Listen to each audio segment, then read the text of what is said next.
Bonjour à toutes et à tous. Merci de nous avoir rejoints sur ce canal pour suivre les rencontres économiques 20e du nom organisées par le Cercle des économistes. Alors, Aix en scène cette année, puisque vous le savez, la Terre a contraint l'organisation à différer quelque peu sur les principes traditionnels. Et nous sommes donc depuis la Maison de la Radio en direct depuis Paris, non pas Aix en, mais les débats sont tout aussi intéressants. Vous allez pouvoir le constater. Merci donc d'être là pour cette session consacrée à la cible gouvernance sans proximité. Thème d'actualité évidemment au moment où il nous faut construire la reprise après cette pandémie terrible de Covid-19. La crise sonne-t-elle le glas du jacobinisme centralisateur, administration que l'on dit trop parisienne, centralisée de l'État, donc éloignée des réalités du terrain? Faut-il un nouveau système? C'est ce que nous allons voir avec nos invités. Nous sommes ensemble pour un petit peu plus d'une heure. Et, vous toutes et tous qui nous écoutez, nous regardez sur le site internet économiques Aix en Seine et sur le site France Info, eh bien, vous pouvez poser toutes vos questions. Elles nous parviennent ici en direct et nous consacrerons une dernière partie de l'émission à répondre à vos questions. Avant de donner la parole à Françoise Benamou du Cercle des économistes. Bonjour Françoise. Bonjour Emmanuel. Merci d'être avec nous.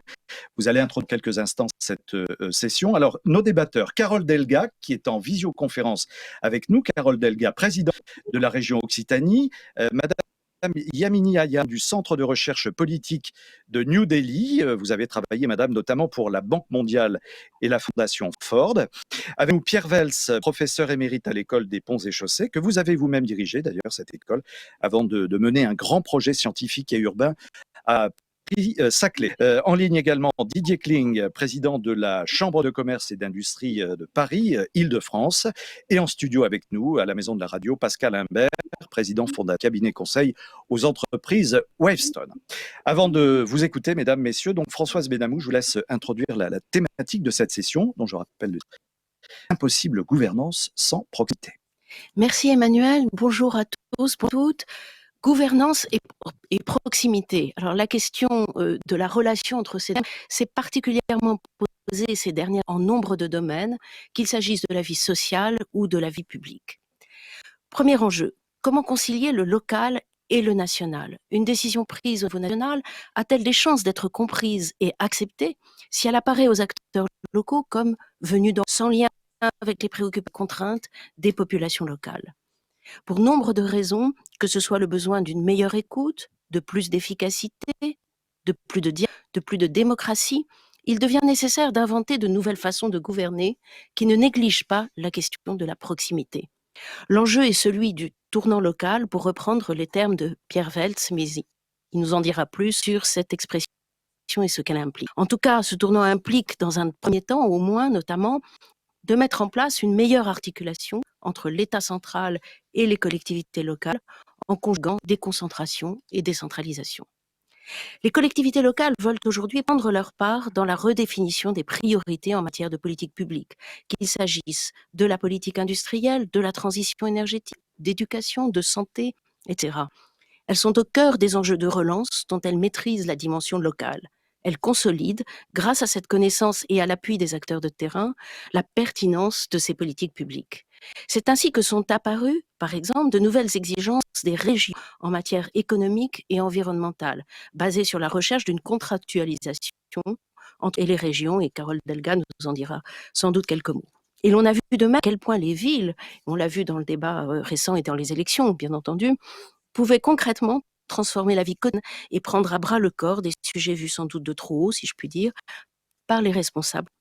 Alors sans doute la pandémie a-t-elle mis à jour ces questions avec plus encore d'acuité. À propos de la bonne échelle locale, le géographe Jacques Lévy souligne que les politiques publiques doivent prendre en compte différents rapports à l'espace qui reflètent la territorialisation à géométrie variable des processus socio-économiques. L'espace apparaît alors comme un archipel, renvoyant à différents référents territoriaux. Il faut plus de place, avec des découpages selon les questions posées, reconnaître la nécessité d'une différenciation dans la mise en œuvre des politiques publiques, tenant compte de la diversité des situations locales. Ce fut le cas en phase de déconfinement des mesures décidées au niveau national et qui apparaissaient comme inadaptées à la situation concrète de tel ou tel territoire. Et ce sont les mêmes interrogations que l'on retrouve à propos de gouvernance des établissements publics et tout particulièrement celle des hôpitaux. Qui doit gouverner l'hôpital? Les médecins? Les directeurs? Les agences régionales de santé? Comment l'ensemble des soignants peut-il peser sur les décisions, fort de la capacité qu'ils ont démontrée d'adapter très rapidement le fonctionnement de l'hôpital aux impératifs posés par la crise? Et cela de crise aura mis en évidence l'écart entre les acteurs de terrain et ceux qui prennent des décisions, qui renvoient, comme le note Marie-Astrid Piquet, professeure de gastro-entérologie, dans une tribune au Monde, à, je cite, un écart entre la logique métier des soignants et la logique de rationalisation de l'institution.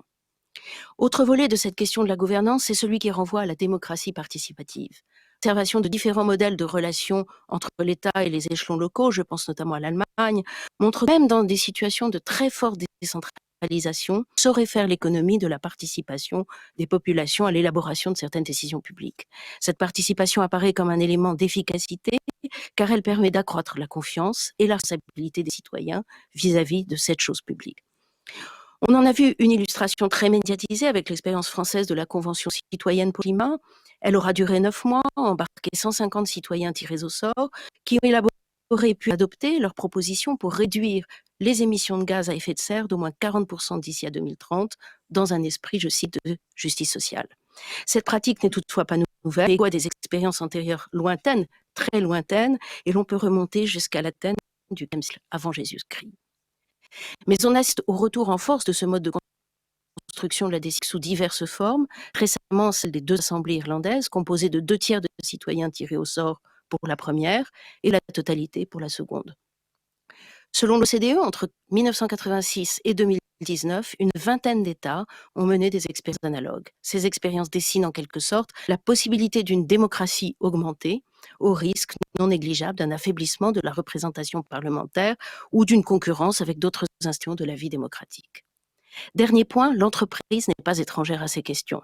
À rebours d'une vision strictement actionnariale, il est possible, comme nombre de débats récemment, tout particulièrement en France, mais pas seulement, de gouverner autrement, d'introduire des finalités complémentaires afin de mieux prendre en compte les salariés, mais aussi la société civile, dans une démarche qui permet d'être plus attentif aux externalités produites. Je vous remercie. Merci pour cette entrée en matière et ce décor bien campé. Françoise Benmou, membre du Cercle des économistes, qui organise donc ses 20e rencontres économiques. Et nous parlons pour cette session de cette impossible gouvernance sans probité. Je me tourne tout d'abord vers vous, Monsieur Pierre Vels. Vous êtes, je rappelle, donc pour nos internautes en visioconférence, École des Ponts. Alors, il y a eu dans notre société, à un moment donné, un tournant local, État, préfet, population. Est-ce qu'on peut replacer ce mouvement dans le contexte de l'époque? Voilà, vous avez la parole pour 7 minutes précisément, Monsieur Valls. J'étais en train de Allez-y. vous dire que j'étais très heureux de participer à cette conférence depuis un vallon un peu perdu de la Provence. Et en effet, je vais vous proposer un schéma extrêmement simplifié de, au fond, 3 périodes qu'on pourrait caractériser comme des configurations particulières de relations entre le national et peut-être aussi global. En montrant qu'à chaque fois, au fond, il y a une interaction assez forte, une cohérence assez forte entre la dimension économique, la dimension institutionnelle, la fameuse question de la décentralisation, du jacobinisme, etc. Et puis aussi la société civile qui est en train de s'inviter dans cette affaire. Alors, je vais être tellement rapide sur les 2 premières périodes. La première, c'est évidemment celle de la reconstruction, cette période qu'on appelle les 30 glorieuses, où l'État était vraiment aux mains à tous les sujets, reconstruisant la France et puis reconstruisant aussi une économie avec les grands groupes qui se sont formés à ce moment-là. C'est une période qui, évidemment, est encore très, très présente aujourd'hui, puisqu'elle a largement façonné la géographie économique que nous connaissons aujourd'hui. Et elle a aussi emmené la France, on pourrait dire, dans la modernité technologique. Beaucoup de villes aujourd'hui, je pense à Toulouse, puisque Madame Delga est parmi nous, Bordeaux, Grenoble, toutes ces villes aujourd'hui qui sont très, très dynamiques, ont même été très largement mise en piste, mise en scène pendant cette période avec des grandes industries très très proches de. Et puis, au seuil des années 80, les choses changent puisque les grandes entreprises commencent à investir essentiellement à l'étranger. L'État n'a plus vraiment de levier pour faire de l'aménagement du territoire en disant par là à Renault d'aller à Douai ou à Citroën d'aller à Rennes, puisqu'on ne crée plus d'emplois en France. Bon, et donc à ce moment, autre chose. Et c'est aussi le moment où la décentralisation, ce qui est quand même un changement absolument majeur dans notre histoire contemporaine, la décentralisation du début du septennat de Mitterrand avec les lois de fer, va faire vraiment monter en puissance très progressivement, mais les collectivités locales qui aujourd'hui ont véritablement gagné énormément, non seulement en compétences techniques, mais aussi en compétences humaines, en capacité, en savoir-faire, etc. D'ailleurs, on peut dire que quelque part, les réussites économiques, les success stories du dernier quart de siècle, quand même vraiment un certain nombre, pas toutes, mais de grandes métropoles. À ce moment-là, la question du développement économique territorial, elle est plus difficile à traiter, mais je dirais qu'en un mot, c'est ce paradigme du développement local qui apparaît. On se dit, au fond, on ne peut pas simplement redistribuer de la richesse produite au niveau national, il faut aussi essayer de bâtir des systèmes de création de richesse relativement endogènes au niveau des différents territoires, et les élites locales, les collectivités vont s'emparer de ça en disant les territoires, les villes, les régions sont des relais possibles dans la mondialisation. Et puis, je pense qu'on est en train, c'est mon point principal, on est en train de sortir progressivement de ce schéma-là vers ce que j'appelle effectivement tournant local. Certains parlent de néolocalisme, et je voudrais en quelques mots en dresser un rapide portrait. Le premier point, c'est qu'on voit bien que les modèles de référence maintenant essentiellement tournent autour de la question économique. C'est pas seulement parce que à cause du score des Verts aux dernières élections que je dis ça, mais on sent qu'il y a un mouvement qui est bien au-delà de la politique, et qu'on voit bien que ces modèles sont des modèles qui privilégient la proximité. Les circuits courts, le métabolisme territorial, la circularité, d'autonomie locale. On voit que ces modèles-là sont extrêmement présents. J'ai eu la très grande chance de présider il y a presque 2 ans maintenant la première phase d'un jury où beaucoup de collectivités de France avaient concouru pour présenter des projets innovants et créatifs. C'est extraordinaire de voir à quel point ces sujets-là sont vraiment maintenant, et avec ces modèles-là, sont au cœur de la vision du futur. Alors derrière ça, on pourrait dire, c'est un peu plus abstrait, on est passé dans ce que j'appellerais moi un modèle distribué, qui n'est plus un modèle simplement de centralisation plus ou moins partagée, mais c'est un modèle distribué au sens où on a, et en réseau, c'est-à-dire qu'on a des entités locales qui ont tendance à se penser comme aussi autonomes que possible, parfois même un peu autarciques, ce qui évidemment pose problème, mais et qui fonctionnent en réseau les unes avec les autres. C'est un modèle au fond extrêmement différent de celui qu'on a connu et par rapport auquel on continue à raisonner. La chose, c'est que tout ça s'appuie sur un retour de la société civile. C'est-à-dire le sujet n'est plus un sujet qui se discute simplement entre l'État, les collectivités ou entre les différentes collectivités. Là, il y a un professionnel qui débat de ça depuis des décennies, mais on voit que les civils, les gens, et en particulier les jeunes, s'invitent dans ce débat. Et je dirais qu'au fond, ça parle le langage de l'écologie, on utilise les termes de l'écologie, on a fait référence évidemment de manière privilégiée au jeu écologique, mais c'est sur le fond d'un changement peut-être plus global et plus englobant de valeurs. Alors, quelles sont ces nouvelles valeurs qui sont... Alors, c'est très étonnant de voir à quel point c'est international. J'ai regardé récemment une enquête faite aux États-Unis sur les jeunes Américains, ce qu'on appelle les millennials, voilà. Étonnant de voir comment on retrouve la même chose chez nous. Ces valeurs, c'est l'autonomie. Avant tout, on valorise l'autonomie. On veut gérer sa propre vie. on valorise la recherche de sens. D'ailleurs, les grandes parties, y compris parmi les plus éduqués ou les moins éduqués, enfin, je crois que c'est vrai général, ne veulent faire ce qui est du sens pour eux et qui gèrent leur vie. Et puis, c'est aussi une remontée du faire, le faire hier, c'est-à-dire la volonté d'être actif et de pas simplement des maillons dans des longues chaînes, il y a des chaînes plus ou moins bureaucratiques. Et tant Nous allons conclure. Pardon? Oui, je vais conclure. Nous allons conclure. Merci. De communautés concrètes. Alors, juste par rapport à ça, l'État central, on voit bien qu'il n'est pas très bien positionné, parce qu'il est un peu décalé. Il ne sait plus très bien quelle est sa place par rapport à ce mouvement de retour du local. Et puis, il y a une question qui se pose quand même, c'est que devient la cohésion, la cohérence, la solidarité nationale dans tous ces mouvements? Merci. On aura l'occasion d'y revenir, bien sûr. Vous restez avec nous, Pierre Vels. Merci pour cette intervention et vous réinterviendrez évidemment dans la deuxième partie de cette table. On me tourne à présent vers Carole Delga. Madame Delga, donc présidente de la région Occitanie. Alors là, on est dans l'illustration, je dirais, c'est la gestion de la crise par la région. Voilà, vous avez également 7 minutes tout pile, Madame Delga. Merci de respecter le timing. Donc, bonjour à toutes et bonjour à tous. Merci pour l'invitation. C'est vrai qu'en tant que présidente de région, en tant qu'ancienne secrétaire, je peux illustrer ce besoin d'une nouvelle relation entre le national et le local.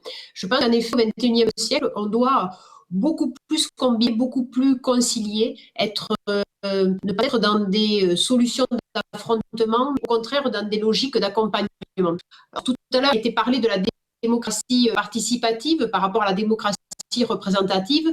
Je suis le fruit de la démocratie représentative, mais au niveau de la région Occitanie, nous développons la démocratie participative. Nous avons consulté les habitants de la région sur le nom de la région, sur par exemple les états généraux du rail et de l'intermodalité. Et là, nous allons tirer au sort à partir de la semaine prochaine, et pendant un mois, en fait, des citoyens pour mettre en place, à partir du 1er septembre, une convention citoyenne, puisque nous allons être la première région d'Europe à mettre en place un Green New Deal, c'est-à-dire un plan de transformation et de développement. Et j'ai souhaité, pour l'élaboration de ce il puisse y avoir aussi une participation citoyenne. Donc, ça sera 100 citoyens d'Occitanie qui vont être tirés au sort. Donc, démontrer qu'en fait, on peut revivifier la démocratie, de respiration démocratique, en conciliant la démocratie représentative et la démocratie participative. Et c'est pourquoi, ces derniers jours, il était question de repousser les élections régionales et départementales après les présidentielles. Et j'y étais fortement opposée parce que c'était la concentration des élections vers l'élection présidentielle. Je pense que déjà, c'est une erreur liée les législatives à présidentielle, surtout depuis le quinquennat, et de concentrer les pouvoirs, d'avoir une union complète des différentes idées, c'était vraiment une profonde erreur et une profonde méconnaissance de l'aspiration de nos concitoyens. Nos concitoyens, il va être associé à plusieurs moments et pas uniquement tous les 5-6 ans à des choix. Il y a besoin aussi de s'adapter à des questions qui peuvent être nouvelles et puis également de pouvoir avoir une démocratie participative aussi des échelles différentes. Ensuite, c'est la question des décentralisation. Il faut vraiment créer une nouvelle ère. Je pèse bien mes mots, une nouvelle ère de la décentralisation. Ça ne peut pas être un nouvel acte. L'État qui se concentre sur les fonctions régaliennes et les activités locales qui peuvent agir plus rapidement. Alors, la crise en illustration terrible pour la question de la fourniture des masques. Ce sont les régions qui ont acheté massivement des masques pour qu'il y ait vraiment une protection de nos personnels soignants, mais aussi de nos populations. Et puis là, il y a eu aussi les interrégionales, c'est-à-dire que nous sommes associés entre régions pour avoir un volume de commandes significatif et ainsi nous avons pu en fait avoir les moyens logistiques pour être livrés. Pour vous donner un exemple, en Occitanie, nous avons commandé 16 millions de masques. L'Occitanie, c'est 6 millions d'habitants. Nous avons été présents sur la question économique. Nous avions en fait des conférences toutes les semaines avec l'ensemble des représentants économiques, avec l'État, bien sûr, avec les chambres, avec les fédérations professionnelles, enfin, avec l'ensemble du panel, pour avoir cette réactivité, cette plasticité. Et c'est vrai que nous faisons en Occitanie en sorte d'être au plus près de la réalité du terrain, puisque ma région a 13 départements et le fait économique n'a rien à voir avec le fait économique en Haute-Garonne ou dans les Pyrénées orientales. Donc, nous avons cette plasticité. Moi, mes services, en fait, économiques sont, dans le cas, installés dans des chambres de commerce et d'industrie, puisque les maisons de la région de l'Occitanie sont pour la moitié dans des chambres de commerce et d'industrie, quand cela a été possible en termes des banques. Et là, ça nous permet en fait d'avoir un guichet unique et d'avoir une vraie réactivité. Parfois, même au sein de même département, nous avons 2 implantations. Si je prends la question de la mécanique vallée, qui est autour de Casseville, de Figeac, dans le Lot. Donc là, on est plutôt sur l'aéronautique, c'est tout à fait différent de l'économie autour de Millau, sur le Aveyron, qui est beaucoup plus liée à l'agriculture, à l'agroalimentaire ou sur l'artisanat. Nous avons donc fait en sorte d'être très réactifs, d'avoir une plasticité vraiment pour s'adapter aux différentes réalités, puisque la crise qui a commencé, économique et malheureusement sociale, qui va suivre, est aussi fort différente selon qu'on est sur l'Occitanie de l'Ouest, qui elle est très touchée par la baisse du trafic aérien et la crise aéronautique. Alors, sur l'Occitanie de l'Est, sur le littoral, c'est plus la problématique touristique et nous avons là aussi à nous adapter. Ce qui est aussi intéressant, c'est que nous avons démontré que le volontarisme politique à l'échelle régionale, il peut porter ses fruits. Alors, je vais citer des exemples très concrets. Les fonds d'investissement, parce que nous avons des entreprises, plutôt des TPE, PME, qui sont familiales, qui sont en difficulté liées à la crise et la nécessité de renforcer les capitaux propres. Donc, c'est un fonds d'investissement national qui est porté par l'ISORIDEC Gestion, mais qui va être régional avec la Nouvelle-Aquitaine et certainement que je vais proposer à mon homologue de Loire de pouvoir l'intégrer. D'autres sujets comme par exemple la question de l'hydrogène. Madame. Alors ça sera le dernier exemple, c'est la question de la mobilité à hydrogène. Aujourd'hui, nous réfléchissons à la région pour pouvoir créer une société, pour pouvoir acheter des trains à hydrogène et des cars à hydrogène, parce que les petites collectivités, pour les cars, ne peuvent pas le faire et il y a besoin de la solidité fière. Donc, je pense qu'on rentre dans une nouvelle ère, la République des territoires et surtout, il faut savoir rassembler et la région est la bonne échelle. Nous travaillons avec les intercommunalités, avec les départements, avec bien sûr les consulaires et nous arrivons à avoir une puissance financière et une différenciation sur les besoins de nos concitoyens ou les besoins de nos entreprises, mais sur engager un nouveau modèle de développement qui soit plus juste et qui soit plus durable. Merci infiniment, Madame Carole Delga, présidente de la région Occitanie. Vous restez avec nous, bien sûr, pour la deuxième partie de cet échange qui aura lieu dans un instant. Débat entre les différents intervenants. Et pardon pour la qualité, quelques petits problèmes de liaison technique, mais comme vous le savez, donc les rencontres ex en scène sont organisées 90% par visioconférence et donc ce qui explique ces quelques petits soucis de liaison, mais nous avons bien compris en tout cas l'essentiel de votre propos, Madame Delga.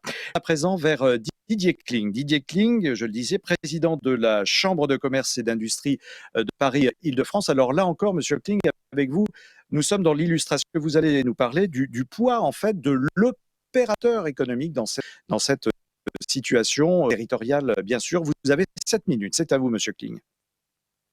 Mais merci beaucoup. J'ai entendu avec beaucoup d'intérêt les propos des Dante Delga qui a cité à plusieurs reprises, non sans raison, les chambres de commerce. C'est vrai que notre vocation est d'appuyer et d'accompagner les entreprises du territoire. Et donc, c'est un discours qui nous convient bien.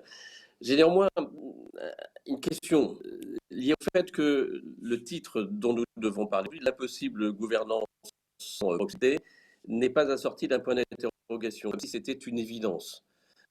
Or, peut-être un peu plus complexe et un peu plus subtil.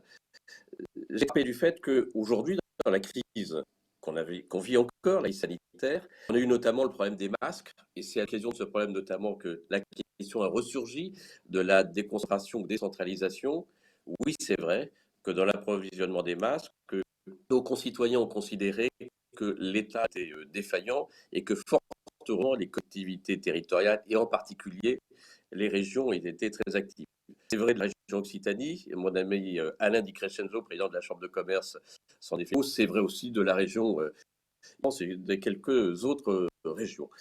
Et on est tenté de dire, finalement, pour une bonne organisation, il faut moins d'État et davantage de poids et de responsabilité alloués aux collectivités locales. Et on cite volontiers des exemples étrangers.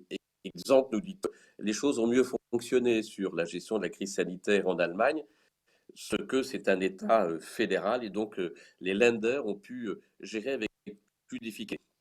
C'est vrai, pour l'Allemagne, il y a d'autres États qui ont des organisations très décentralisées qui peut-être n'ont pas été aussi efficaces que cela, sauf faire de ma part l'Italie. En Italie, le projet est régi par région. Je ne suis pas certain que ça ait été très efficace. Puis, les exemples actuels, comme les États-Unis ou le Brésil, qui sont des États fédéraux, il me semble qu'il y a peut-être quelques soucis en matière d'efficacité. Ce que j'en retiens, moi, c'est que à la gestion de la crise, oui, les régions, les départements, les collectivités extraordinairement présentes, efficaces, mais l'État n'a pas été absent. Vous avez aussi un représentant de l'État, le préfet, Étienne Guyot, qui était il y a un an et demi directeur général de la Chambre de commerce de Paris-Île-de-France, un homme très compétent, je crois, et efficace et très actif. Et en Île-de-France, nous avons eu le Michel Cadot qui a répondu à ces mêmes qualités et qui a joué un rôle extraordinairement précieux. De sorte que je serais tenté de poser deux questions simples. La première, la proximité assure toujours une bonne chance. Et la seconde, n'y a-t-il pas des cas dans lesquels la proximité peut être dangereuse pour les finances? Sur la première question, est-ce que la proximité est nécessairement associée à la bonne gouvernance? Ce qui me frappe, c'est que les concitoyens, ils réclament la proximité et en même temps, ils se disent citoyens du monde. En même temps, je me promenais ce matin dans les rues d'Aix, puisque je suis pour ce week-end à Aix-en-Provence, et je voyais que les tenues vestimentaires étaient les mêmes. Et je voyais que chacun avait les téléphones portables, quel que soit le point dans lequel on puisse se trouver sur la planète. Et donc, il y a à la fois, je suis bien du monde, et en même temps, je veux un ancrage territorial. Et c'est difficile. D'ailleurs, aujourd'hui même, cette émission, cette table ronde, montre que nous pouvons être en des points très différents, tenir, je pense, le même discours, alors que pour autant, nous revendiquons au même moment l'attachement à un territoire. Et si cet attachement est aussi important, alors je ne comprends pas pourquoi une loi assez récente a décidé que les élus politiques, par exemple, ne pourraient plus cumuler un mandat national et un mandat local. Il y a peut-être ici un problème d'incohérence qu'il va falloir résoudre. Deuxième question, c'est est-ce que la proximité n'est pas dangereuse pour la gouvernance? La proximité peut être source de conflits. On connaît bien les conflits entre les ruraux et les urbains. J'ai même vu entre les agriculteurs et ostréiculteurs, des conflits entre villages voisins. Je ne parle même pas des conflits d'intérêts éventuels qui peuvent intervenir parce que plus je suis terrain et plus je suis en risque qu'il y ait une promiscuité, proximité puisse me gêner. Ce qui me frappe aujourd'hui, c'est que dans ce débat, il y a un terme qui n'est pas, c'est celui de l'efficacité. Si après on a cherché souvent à constituer une politique des ensembles, c'est pour être plus efficace. Sur le plan économique, des groupes, c'est pour être plus efficace aussi dans l'intérêt des consommateurs. Par exemple, en ce moment, on parle beaucoup de stratégique. Et je crois qu'effectivement, un groupe, pour être efficace, tenter d'avoir des implantations qui sont le plus possible réparties sur la planète. Pour autant, il n'oublie pas nécessairement ses origines. Mais on voit bien dans les marchés, par exemple, on a d'un côté des produits qui proviennent de raisons que ce soit de la planète. Et en même temps, on garde une partie de produits locaux pour montrer qu'on a un attachement à la terre dans laquelle on se situe. De sorte que si j'avais une conclusion, elle serait double. Je me suis posé la question de savoir si les entreprises étaient en mesure de fournir une bonne référence. J'en suis pas maintenant. Un groupe économique, notamment à la même organisation, même critères que l'organisation d'un État. Pour une raison simple, c'est qu'un groupe, il va chercher, comme un État, à avoir des structures qui sont très locales. Mais il y a une grande différence entre un groupe économique et l'organisation d'un État et d'une nation. Dans un groupe économique, le directeur d'une filiale, d'abord, je peux apprécier son efficacité de résultat. C'est plus compliqué sur le plan politique. Les critères sont plus subtils, plus nuancés, plus qualitatifs, je dirais. Et puis, si le président de la filiale n'a pas satisfaction, le président de la holding peut mettre fin à ses commodes, ses fonctions. Il me semble que ce n'est pas concevable dans un État moderne dans lequel l'élection est la seule à conférer la légitimité. Et donc, l'organisation Il nous reste une minute, monsieur. d'une entreprise, semble-t-il, la bonne référence. La question, c'est finalement, quels sont les besoins des entreprises tels que je les vois. Les besoins des entreprises, c'est de dire j'ai besoin de connaître la consommateur, et je comprends que dans sa culture, il puisse y avoir un territoire, mais comme aujourd'hui, on voit beaucoup, mon ancrage territorial est plus lointain. Mais je sais très bien que la Chambre de commerce de région Paris-de-France, par exemple, regroupe 8 départements. Chacun de ces départements a sa richesse et sa diversité. Chacun d'entre eux répond à des définitions différentes. Mais moi, mon problème de chef d'entreprise serait de, aujourd'hui, si je veux m'implanter dans une région, que ce soit l'Occitanie ou l'Île-de-France, j'ai besoin de connaître mon interlocuteur. En Île-de-France, par exemple, c'est l'interlocuteur. C'est la commune, c'est l'intercommunalité, c'est l'établissement public, c'est le département, c'est la métropole, c'est la région. Je ne sais pas. Ce dont j'ai besoin pour être efficace, c'est le téléphone, le numéro, l'interlocuteur unique. Donc la diversité et la bonne gouvernance, ce n'est pas contraire, me semble-t-il, à l'efficacité. Merci. Merci beaucoup Didier Kling, président de la Chambre de commerce et d'industrie Paris-Île-de-France, qui était hasard du calendrier depuis Aix-en-Provence. Nous n'avons pas pu nous trouver ce matin, mais ce n'est que partie remise. Nous allons marquer une très courte pause avant de retrouver Madame Yamini Ayar qui nous attend à New Delhi. Madame Ayar qui est présidente du Centre de recherche politique, donc New Delhi en Inde. Le temps de procéder à quelques ajustements techniques pour retrouver une liaison par correcte. Je reviens en studio à Paris. Une question que je vous pose à tous les deux, Françoise Benamou et Pascal Imbert. Est-ce concrètement la crise de la Covid-19 la crise du Covid-19 va à tout à coup remontrer que la vie réelle, la vie locale, le quotidien des collaborateurs, le quotidien et par ailleurs les conditions de chacun des marchés, tout à coup reprend un rôle de premier plan, et c'est sans doute une prise de conscience qui va accélérer le petit tournant qui était en train de s'opérer. Alors justement, Françoise Benamou, on peut citer peut-être un exemple, là encore une fois je m'adresse à l'économiste, c'est la consommation, on parle beaucoup des circuits courts, etc. Là, et on le voit clairement à travers ce que dit Pascal Imbert, cette notion de territoire se retrouve directement dans la consommation. On dit aux gens, n'achetez plus en Chine, achetez à côté de chez vous, si c'est possible, bien sûr. On est sur un sujet très compliqué, là, parce que une des interrogations très fortes pour les économistes, c'est est-ce que la consommation va-t-elle reprendre? Et tout particulièrement, les ménages ont accumulé énormément d'épargne pendant la période du 75 milliards d'euros précisément en quelques 16 semaines. Vont-ils dépenser? Et surtout, comment vont-ils dépenser? Et ce dont on s'aperçoit, c'est qu'ils dépendent notamment pour acheter des écrans plats, des biens durables, qui sont des biens importés. Là, on voit donc les contradictions qui se jouent. Dans le Berry, ça vient non, d'ailleurs. sans doute que non, mais on voit bien quand même comment on est quand même sur des contradictions entre ce qu'évoquait d'ailleurs tout à l'heure Monsieur Kling, c'est-à-dire la relation entre le global, le national et le local. Et on a un vrai enjeu sur le fait que la relance doit relancer les économies locales. Oui. C'est absolument fondamental. Pascal Imbert, c'est la fin de la mondialisation, totalement? On peut aller jusqu'à dire cela? Non, quand même pas. En tout cas, c'est un trend. Enfin, on voit bien que de toute façon, la mondialisation, la globalisation a pris un coup dans l'aile. Elle a pris un coup dans l'aile parce que les instances multilatérales ne fonctionnent plus. Et puis parce que, par ailleurs, ce n'est plus l'attente des parties prenantes. Les parties prenantes ont de plus en plus la voix au chapitre dans la stratégie des entreprises et elles manifestent que la globalisation n'est pas l'alpha et l'oméga. Il y a eu la phase dans les entreprises Small is Beautiful. Ça a été balayé depuis 20 ans par Global is Beautiful. Mais je pense que petit à petit, Local va redevenir Beautiful.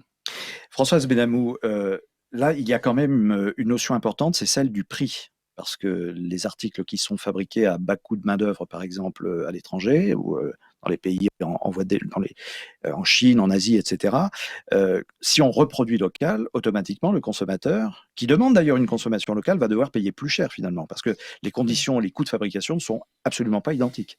C'est une inquiétude qui est partagée par beaucoup de gens qui se disent mais moi je veux bien, mais ça coûte plus cher et c'est vrai. Alors après il y a aussi des manières de travailler la question.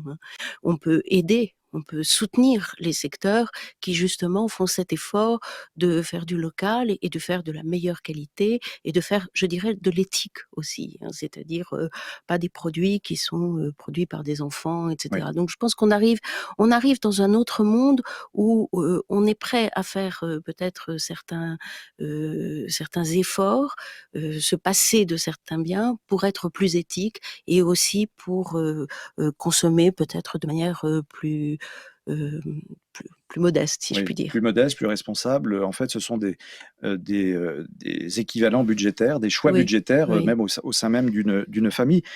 Pascal Imbert, donc vous conseillez les entreprises avec votre cabinet Wavestone. Quel est le regard de ces entreprises? Est-ce que ça modifie, les modes de gouvernance, cette notion de territorialité, post-Covid ou pas d'ailleurs, on peut s'intéresser à la question du local indépendamment de la crise de coronavirus.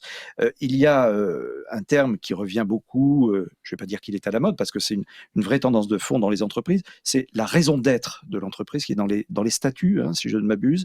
Est-ce qu'on peut rappeler très rapidement d'ailleurs ce qu'est la raison d'être de l'entreprise? Et on va voir la relation avec notre sujet. La raison d'être des entreprises, c'est une évolution qui consiste à dire finalement que le modèle historique de gouvernance des entreprises et de prise en compte des enjeux de l'entreprise est dépassé. La gouvernance des entreprises a très peu évolué pendant très longtemps. C'était une gouvernance qui était articulée autour des actionnaires, qui désigne un chargé de contrôler des dirigeants qu'il met en place, des dirigeants exécutifs. Et puis, il y a une partie prenante qui était prise en compte, qui était le personnel à travers des instances représentatives du personnel. Et ça, c'est une représentation qui est quand même très tournée vers une idée qui est que l'entreprise est là pour créer de la valeur, pour créer des ressources financières, quelles que soient les externalités, comme on le dit. La raison d'être, c'est finalement l'irruption des parties prenantes de la société, d'un certain nombre de parties prenantes qui sont impactées par l'action de l'entreprise, qui doivent être prises en compte et qui doivent donner un sens autre que de pure création de richesse à l'entreprise. Et donc les entreprises commencent, vous le savez, le mouvement commence à prendre. Danone a fait un mouvement Danone tout est récemment. la première multinationale française, d'ailleurs, cotée en bourse, à avoir adopté récemment, je crois que c'est la semaine dernière, le statut, c'est la forme juridique d'entreprise à mission. Là, on est même peut-être plus loin que la raison d'être de l'entreprise. C'est le même mouvement. C'est le même mouvement, c'est essayer de mieux prendre en compte les parties prenantes autres que les actionnaires qui ont investi dans l'entreprise pour créer de la valeur et recevoir des richesses en retour, ce que personne ne conteste, mais effectivement en prenant en compte les autres de l'entreprise et dans le statut d'entreprise à mission, les bienfaits autres que de création de valeur que peut procurer l'entreprise. Et ce mouvement, d'ailleurs, existait bien avant l'apparition du coronavirus, puisque ça fait partie de la pacte qui a été adopté dernièrement.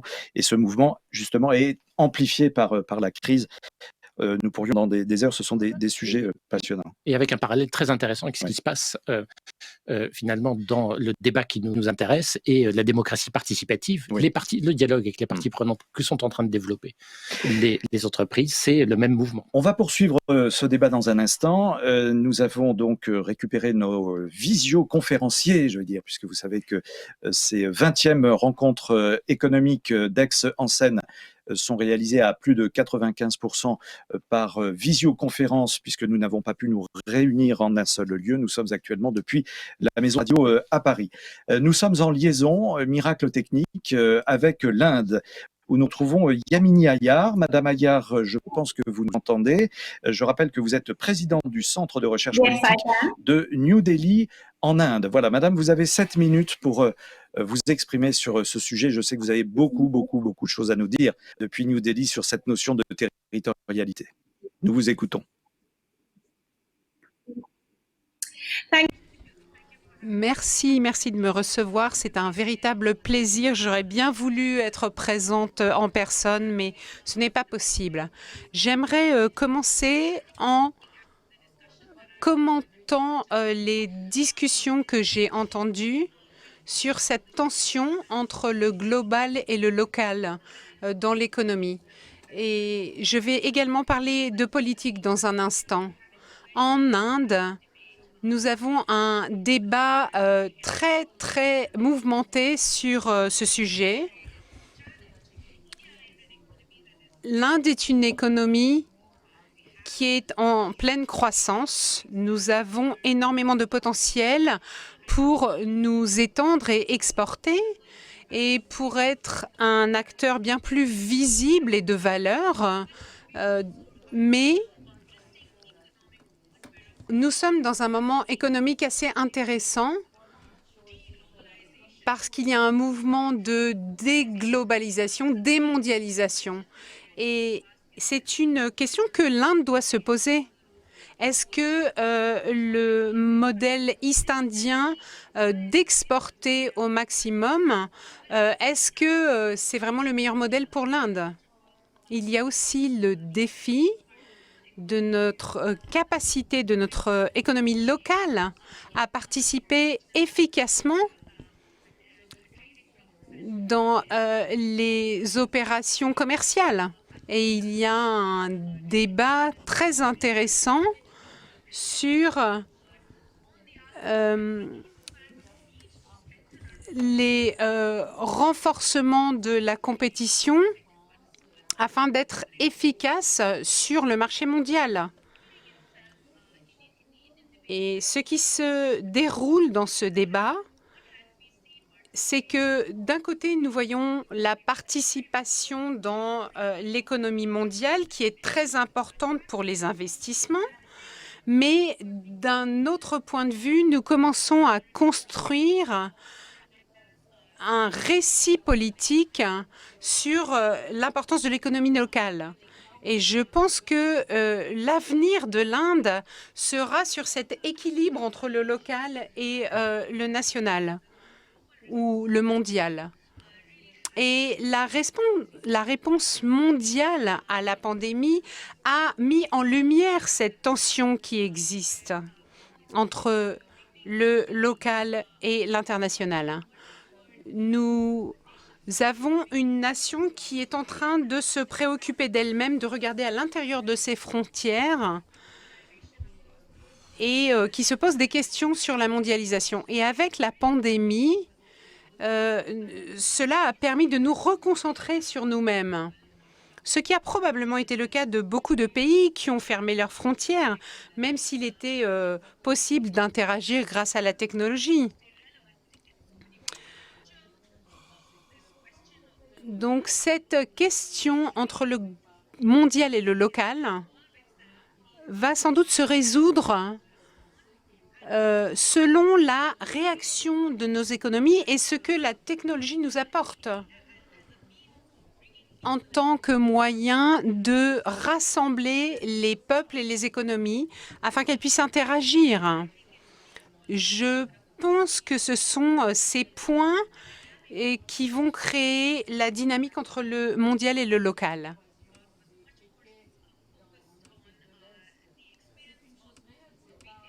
Maintenant, j'aimerais parler de l'expérience de l'Inde et la pertinence de la politique et l'importance de la gouvernance locale afin de répondre aux défis bien plus vastes qui sont de construire une économie.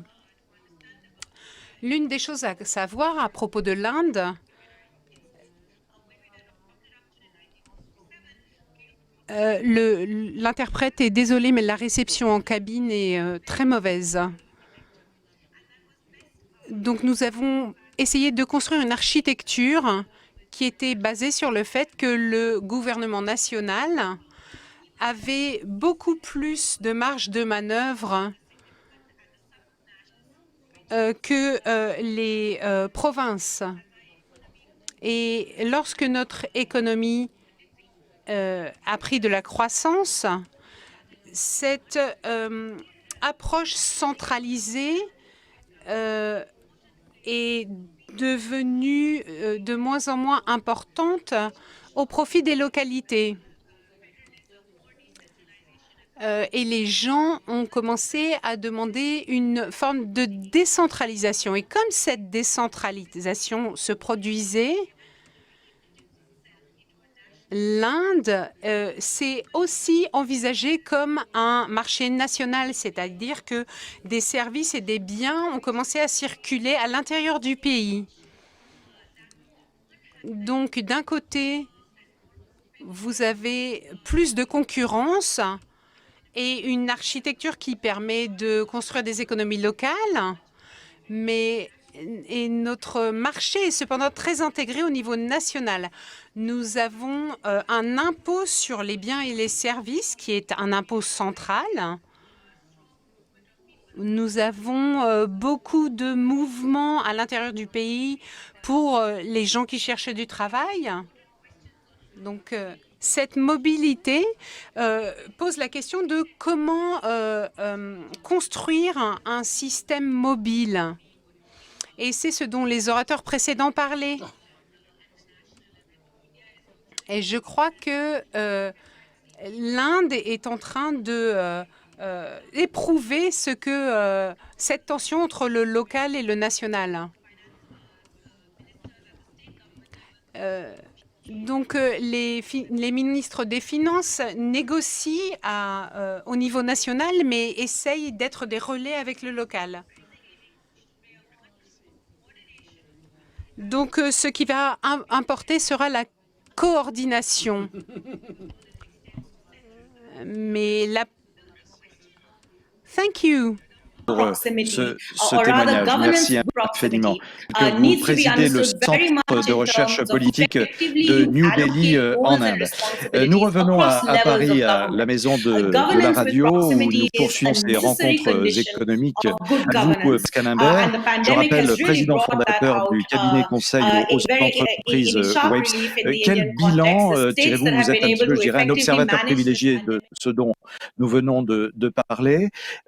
Concrètement, quel regard portez-vous sur ce que vous venez d'entendre là pendant la demi-heure? Oui. Vous pouvez enlever le casque s'il y a un petit problème de... Voilà, parce qu'on a Très bien. Quelques soucis d'écho. La première remarque, c'est je pense effectivement que c'est un fait. Le local va progressivement se réinstaller. C'est un fait et c'est sans doute un bien. Je voudrais autant, en tant qu'acteur économique, faire un plaidoyer en vue de réhabiliter nos instances de gouvernance nationales et européennes. La planète est trop petite pour que nous puissions faire l'économie de nous mettre d'accord à l'échelle la plus large possible sur des règles et des principes qui vont régir notre vie commune, qui vont définir tout simplement le monde dans lequel nous allons demain nous développer. Et nous voyons bien que nous, entreprises, acteurs économiques, nous sommes très influencés dans notre stratégie et donc dans les produits, les services que nous offrons et qui vont petit à petit constituer la société dans laquelle nous vivrons demain, par ces règles et principes, ne serait-ce que sur le plan de la fiscalité, mais également finalement sur le plan de la gouvernance, on en parlait tout à l'heure. Et ces règles et ces principes, à l'évidence, ils doivent être définis à une échelle relativement large. Je suis assez effrayé de voir la manière dont nous nous délectons à discréditer nos instances nationales et européennes. Nous leur dénions toute légitimité. Et pour autant, les questions les plus cruciales, elles sont, si ce n'est à une échelle mondiale, comme l'environnement ou les inégalités de développement, au moins au niveau européen, avec des questions comme le modèle social-économique ou la fiscalité, et bien sûr, au niveau national. Alors bien sûr, c'est difficile, bien sûr, il y a des errements, on peut critiquer à bon droit les choix certains choix qui ont été faits par l'Europe, mais and so what? Ensuite, nous n'avons pas d'autre alternative que d'essayer d'améliorer ces instances de gouvernance. Et nous y mettions tous. Il faut que ceux qui montent sur scène démontrent qu'ils sont pétris de l'intérêt général, qu'ils démontrent qu'ils se saisissent des vrais enjeux et qu'ils soient pédagogues et transparents. Il faut aussi que les critiques qui sont dans les coulisses arrêtent, et ce n'est pas une attaque contre vous, Emmanuel, mais il faut que les critiques qui sont dans les coulisses arrêtent de tirer sur le pianiste, comme ils peuvent de temps en temps avoir tendance à le faire, qu'ils s'attachent plus à la qualité de l'œuvre qu'à la lutte entre le premier et le deuxième violon, pour nous permettre de débattre sur les sujets essentiels. Et il faut que nous tous dans la salle, nous arrêtions de jeter des tomates à la première fausse note. Et vous avez envoyé un message très clair aux médias. Et je pense que nous devons nous ressaisir. Les questions critiques vont se jouer à ce plan-là. Et ça n'est pas du tout une opposition par rapport au fait que le local doit reprendre ses droits. Le principe de subsidiarité qui a eu un temps ses heures de gloire devrait permettre justement aux instances européennes, aux instances multilatérales de se concentrer sur l'essentiel et de donner du sens à leur action. L'autre réflexion, elle porte... Finalement, on a parlé tout à l'heure de la démocratie participative et il y a un enjeu auquel je suis extrêmement sensible pour voir ce qui se passe à l'intérieur de nos entreprises et voir comment être en contact avec les nouvelles générations qui rejoignent notre société. Ces jeunes générations se sentent relativement éloignées des instances, des mécanismes institutionnels traditionnels. Et c'est un vrai risque.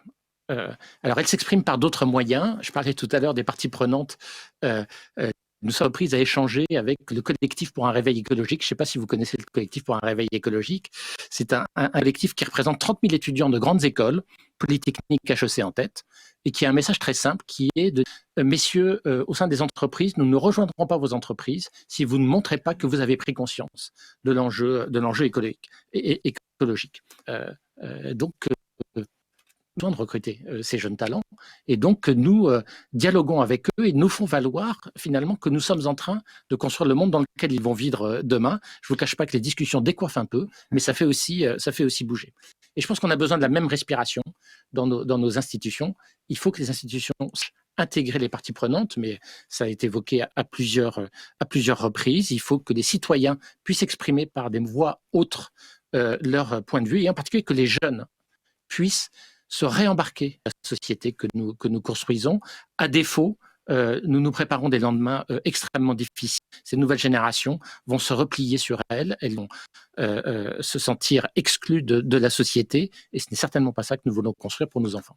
Alors, il y a justement des questions directement reliées à ce que vous venez de dire, Pascal Imbert. Les questions, et là nous partons sur Internet, puisque vous savez, vous avez toutes les questions possibles et imaginables sur des rencontres économiques ou sur le site de franceinfo.fr, et nous en faisons le relais ici même.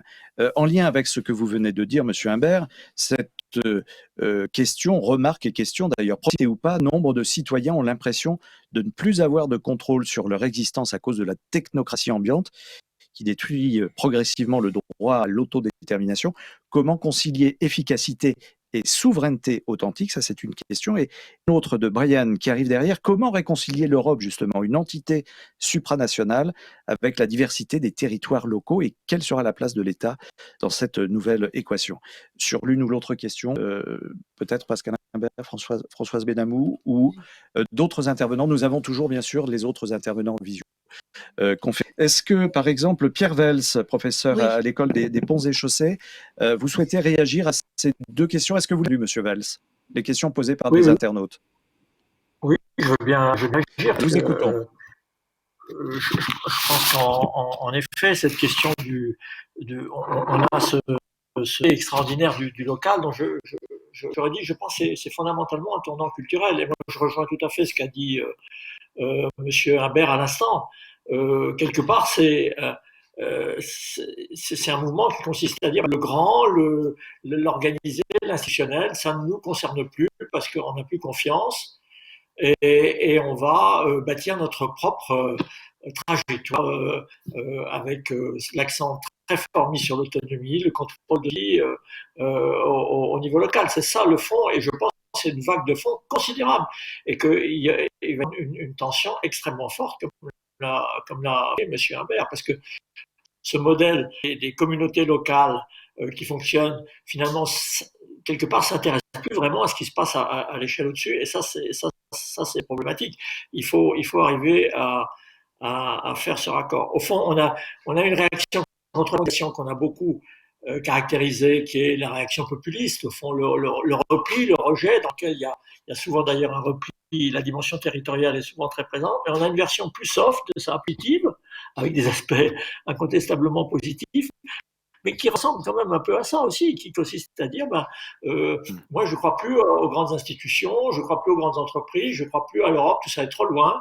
On a maintenant une urgence, on constate que les grandes institutions ne sont pas capables de répondre à cette urgence, et donc on s'organise au niveau local, et on a d'ailleurs des ambitions très très grandes, mais on va le faire au niveau local. Donc je pense que c'est à la fois intéressant et problématique. Mais ce n'est pas du tout la discussion ancienne qu'on a eue entre l'État et les collectivités locales, c'est un autre sujet. Oui.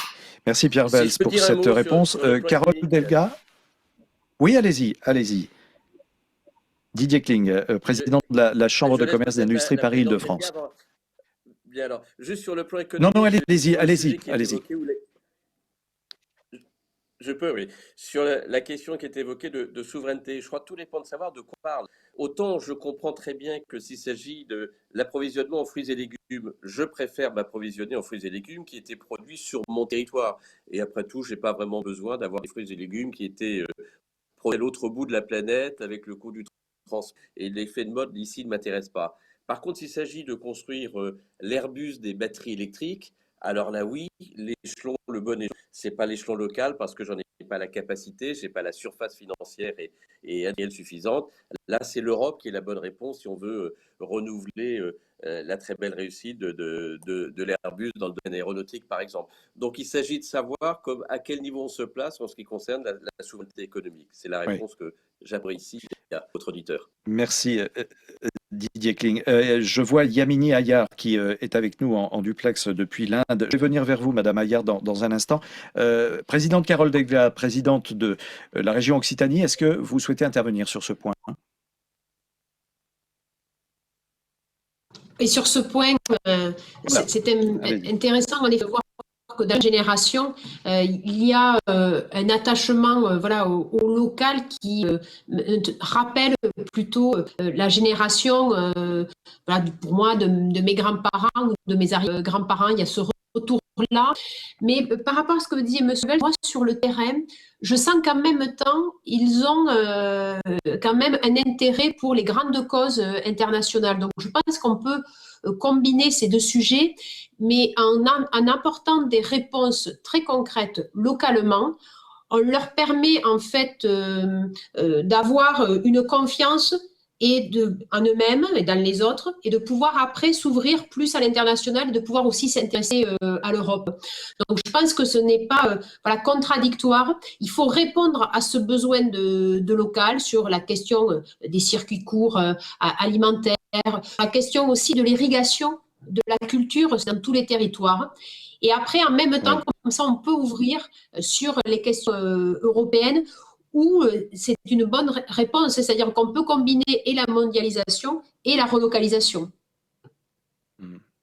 Merci pour ce témoignage, Carole Delga, présidente de la région Occitanie. Je me tourne vers New Delhi, donc, où est avec nous Yamini Ayar, présidente du Centre de recherche politique de New Delhi. Madame, vous souhaitiez intervenir sur cet angle précis, peut-être avec une comparaison entre l'Europe, la France et l'Inde.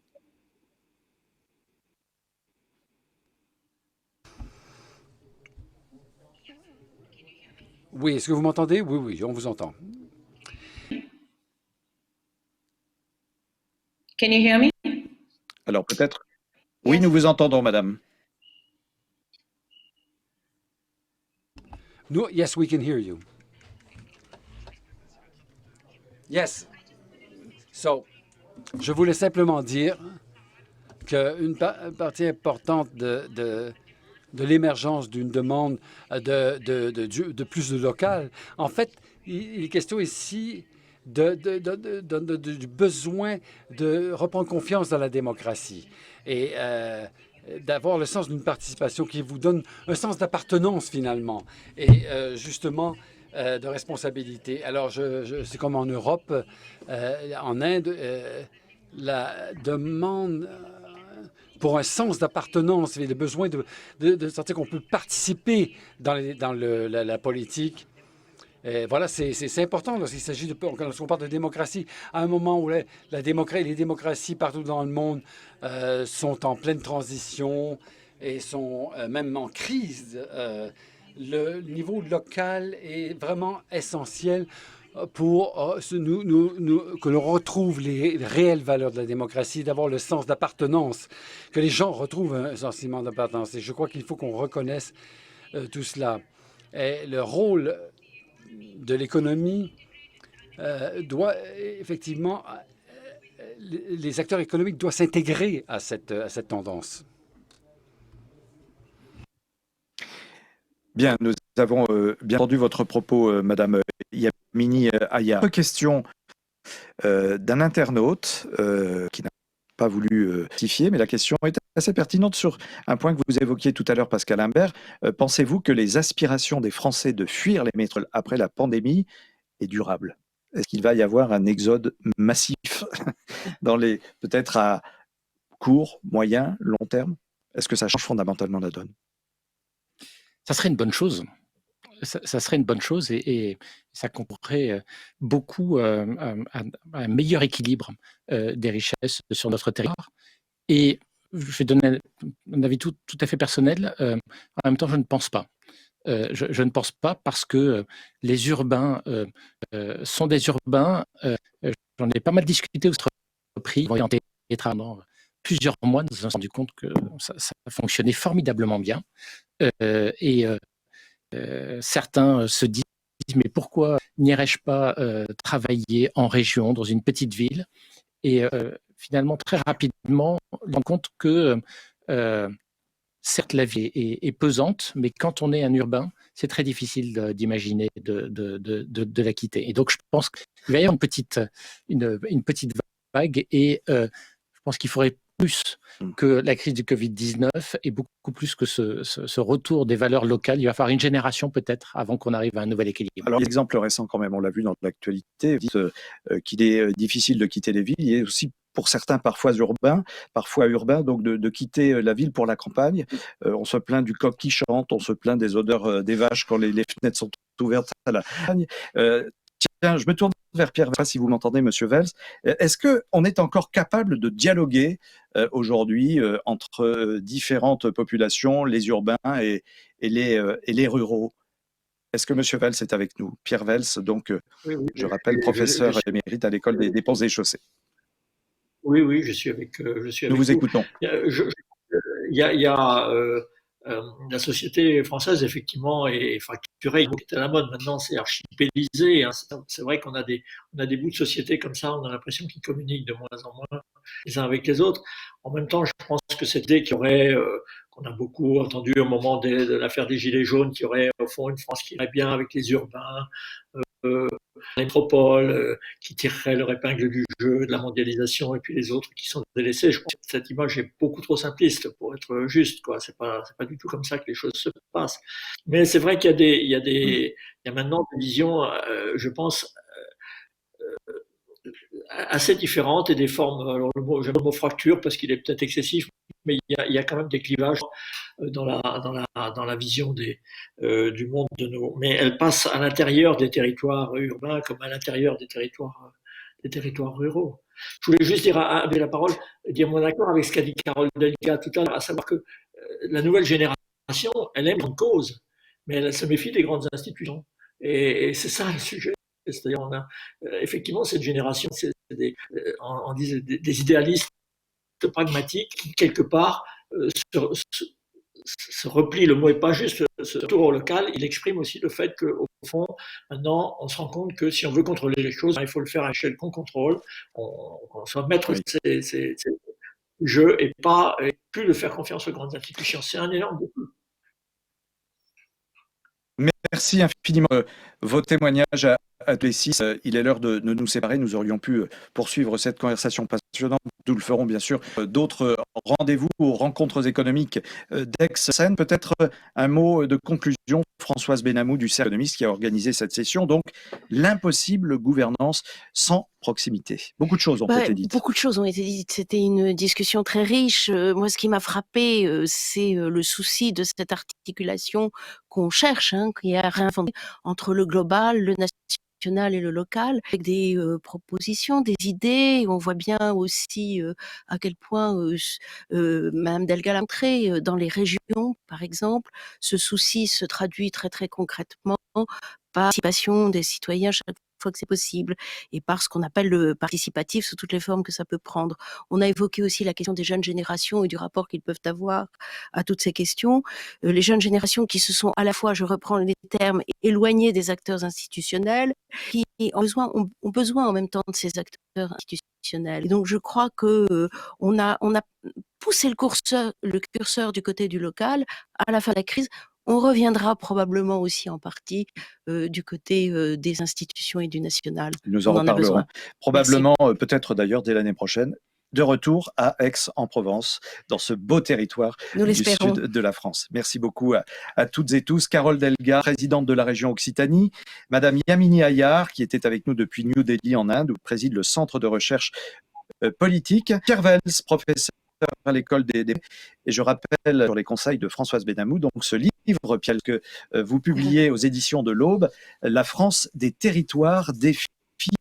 Et Didier Kling, merci également, président de la Chambre de commerce et d'industrie Paris-Île-de-France, et Pascal Imbert, président fondateur du cabinet conseil aux entreprises Wavestone. Merci de nous avoir suivis. D'autres sessions vous attendent, bien sûr, depuis ces rencontres, 20e du nom, rencontres économiques d'Aix-en-Seine. Vous avez le programme, il suffit de suivre votre audition sur les sites internet des rencontres économiques et de France Info de votre attention. À très bientôt.